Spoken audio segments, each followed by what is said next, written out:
Chers amis, bonjour. Nous sommes le jeudi 29 septembre 2022. Il est 9 heures. Quelques news de l'Arménie, de l'Artsakh et de la diaspora arménienne. Tout d'abord, c'est demain donc à Bourg-Cleveland. Demain, Arménia organise donc cette table ronde débat. On parlera de la situation en Arménie aussi. Donc demain soir, 20h30, MJC Jean Moulin, avis aux amateurs d'Arménie et puis des questions du génocide, de la situation en Arménie. Et puis la revue Pan-de-Père numéro 87, donc une page la revue de l'Église évangélique arménienne donc de France, une page sur justement l'installation du pasteur, du nouveau pasteur à Valence, Agop Koujikian. Voilà. J'ai terminé. Donc une info donc l'Arménie va acheter pour 244 millions de dollars d'armes, de missiles et d'armes à l'Inde qui est un nouveau partenaire, qui était un petit partenaire mais qui va devenir un partenaire de plus en plus puissant de l'Arménie. Et puis souvenons-nous, il y a un an disparaissait le chanteur qui avait représenté l'Arménie à l'Eurovision, Haigo, qui était très très connu, très célèbre, victime de la Covid, voilà, malheureusement à l'âge de 48 ans. Ses amis, de nombreux chanteurs, ont fait une chanson pour lui, pour sa mémoire, qui est sortie donc hier soir, aujourd'hui, donc la télévision d'Arménie en parle. Voilà pour la mémoire de ce chanteur qui était très très aimé et qui a disparu de façon précoce, tout simplement. Euh, oui, donc la BERD relève. Non, avant donc, l'actualité, comme d'hier soir, hier soir vers 18h, des tirs azéris ont repris la frontière orientale de l'Arménie.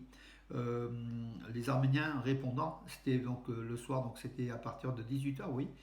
Et vers 21h, le ministère arménien de la Défense faisait état de 3 soldats arméniens morts. Et a priori, les tirs s'étaient calmés ou l'intensité des tirs avait baissé. Ce matin, nous n'avons aucune information, donc signe que sans doute les tirs avaient cessé. Donc voilà. Mais par contre, on compte 3 soldats arméniens morts dans ces tirs. Du côté azéri, on ne sait pas. Voilà. L'ambassadeur de Russie en Arménie, donc Koperkin, je crois, Sergei, oui, Sergei Kopilkin, pardon, a visité le sud de l'Arménie avec la ville de Djermouk et de Goris pour constater les dégâts donc suite au bombardement azéri, voilà, donc du 13 septembre dernier. Également donc l'ambassadrice des États-Unis en Arménie, donc Lynn Tracy, était dans la région de Syunik. Elle a quand même vu aussi effectivement beaucoup de villes et de villages dévastés par ces tirs. Voilà, elle a fait des constats. Elle a visité donc cette région de Syunik et a affirmé que la voie diplomatique doit empêcher le recours à la force. Donc la position des Américains, voilà, de soutenir l'Arménie, puis des négociations avec l'Azerbaïdjan par la voie de la diplomatie, seule issue de ce chemin de désaccord, puisque la guerre ne mènera à rien selon les États-Unis, voilà, qui demandent aux deux parties, bien sûr, sachant qui a agressé qui, mais en évitant de le dire.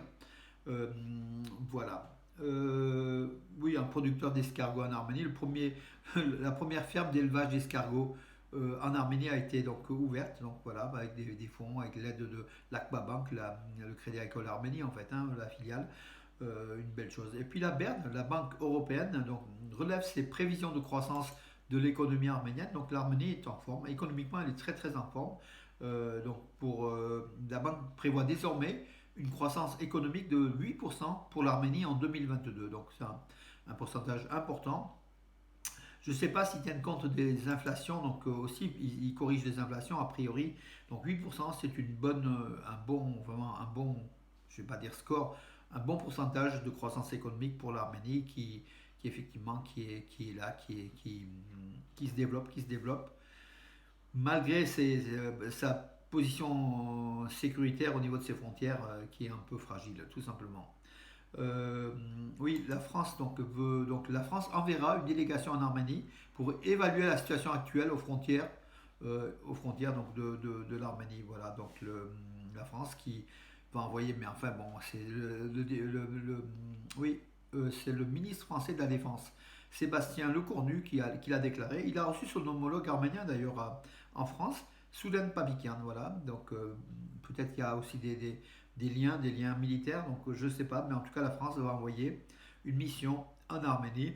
Il serait temps, hein, voilà, en fait, la messe est déjà dite hein, aux frontières, donc là, avec la perte de 210 soldats arméniens, plus d'autres qui sont rajoutés, euh, la France va encore envoyer une délégation pour, on ne sait pas à quand, voilà, tout simplement. Donc c'est un petit peu la diplomatie qui fait attendre, qui passe après la guerre, hein, tout simplement.